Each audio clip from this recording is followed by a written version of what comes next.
Selamat pagi Bapak Ibu Saudara yang terkasih, apa kabar hari ini?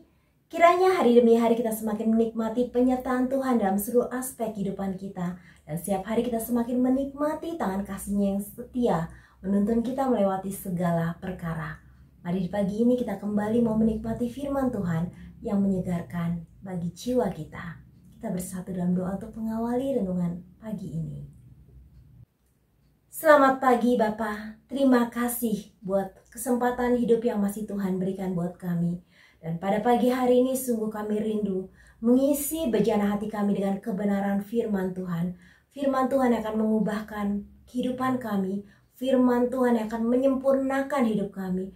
Bahkan firman Tuhan yang membawa kami pada titik penyerahan totalitas hidup kami kepadamu. Tuhan, kami tidak mau mengeraskan hati kami, tapi kami rindu Engkau menjamah hati kami dan mengubah sesuai dengan apa yang Tuhan kehendaki. Terima kasih Tuhan, kami mau sambut firman Tuhan hari ini dengan ucapan syukur. Haleluya. Amin.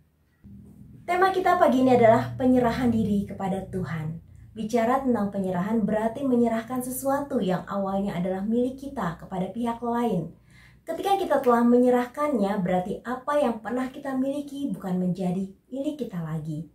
Sebuah lagu yang sering saya nyanyikan ketika di sekolah minggu adalah hidupku bukannya aku lagi, tapi Yesus dalamku. Yesus hidup dalamku. Hidupku bukannya aku lagi, tapi Yesus dalamku. Rasul Paulus sangat memahami bahwa totalitas hidupnya adalah milik Kristus. Melalui surat yang dituliskan kepada jemaat di Galatia, di dalam Galatia 2 ayat 20 ia berkata, namun aku hidup tetapi bukan lagi aku sendiri yang hidup, melainkan Kristus yang hidup dalam aku. Dan hidupku yang kuhidupi sekarang dalam daging adalah hidup oleh iman dalam anak Allah yang telah mengasihi aku dan menyerahkan dirinya untuk aku. Sampai pada tahap ini Rasul Paulus telah banyak mengalami proses dan pembentukan Tuhan yang luar biasa dalam hidup dan pelayanannya. Semua diawali ketika Rasul Paulus mengalami perjumpaan secara pribadi dengan Kristus. Sebelum bertobat, namanya adalah Saulus. Dan perjalanannya ke Damsyik, ketika Saulus sudah dekat kota itu, tiba-tiba cahaya memancar dari langit mengelilingi dia. Saulus rebah ke tanah dan kedengaranlah olehnya suatu suara yang berkata kepadanya, Saulus, Saulus, mengapakah engkau menganiaya aku? Saulus bangun dan berdiri, lalu membuka matanya, tetapi ia tidak dapat melihat apa-apa. 3 hari lamanya ia tidak dapat melihat dan 3 hari lamanya ia tidak makan dan minum.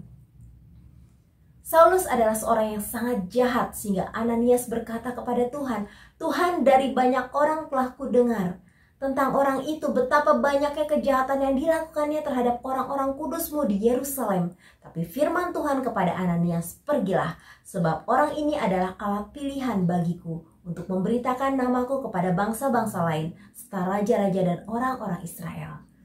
Bapak Ibu Saudara yang terkasih, Saulus meresponi panggilan Tuhan dalam hidupnya.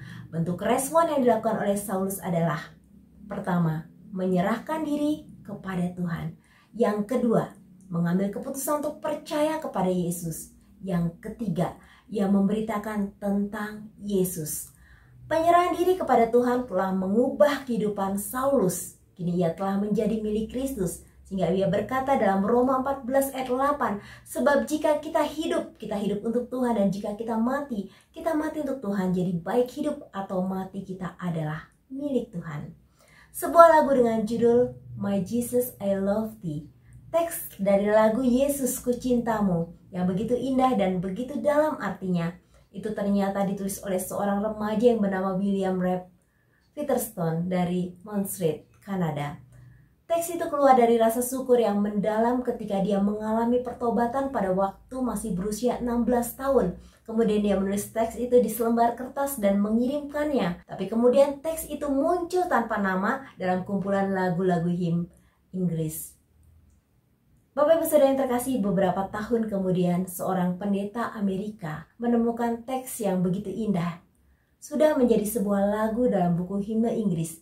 Kemudian setelah dia melihatnya, dia langsung memutuskan untuk menulis melodi yang lebih baik.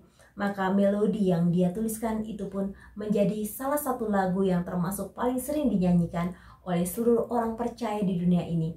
Lagu ini telah menjadi berkat besar bagi banyak orang, menjadi dorongan agar lebih mendekatkan diri kepada Tuhan, dan pentingnya menyerahkan hidup sepenuhnya dalam tangan Tuhan. Anak remaja itu tidak pernah menyangka kalau suatu hari kelak teks yang dia tuliskan itu akan dinyanyikan oleh begitu banyak orang. Yang dia tahu hanyalah dengan tetesan air mata ia telah menyerahkan dirinya untuk dipakai Tuhan. Setelah ia mengalami perjumpaan secara pribadi dengan Kristus dan mengalami pertobatan. Bagaimanakah dengan kita? Apakah kita sudah menyerahkan seluruh hidup kita sepenuhnya kepada Tuhan? Jawaban itu ada pada hati kita masing-masing. Tuhan Yesus memberkati. Terima kasih Tuhan, kami boleh diberikan kesempatan untuk selalu merenungkan kebenaran firman Tuhan. Terima kasih banyak Bapak, lewat renungan pada hari ini kami boleh belajar arti penyerahan hidup kepada Tuhan. Kami memiliki manusia lama, namun ketika di dalam Kristus manusia lama kami diubah menjadi manusia yang baru. Dan terima kasih Tuhan, ajar kami untuk menuruti apa yang Tuhan kehendaki dalam hidup kami. Tolong untuk kami tidak mempertahankan keegoan kami, kedagingan kami, tapi kami boleh melihat apa yang menjadi kehendak Tuhan dalam hidup kami. Bapa, di pagi hari ini sungguh-sungguh kami mau menyerahkan hidup kami untuk berjalan di dalam terang firman-Mu, untuk Engkau pakai sesuai dengan kehendak-Mu, untuk menjadi hormat dan kemuliaan bagi nama Tuhan, melayani Tuhan. Terima kasih banyak Bapak, inilah kehidupan kami, dalam nama Tuhan Yesus kami berdoa. Haleluya. Amin.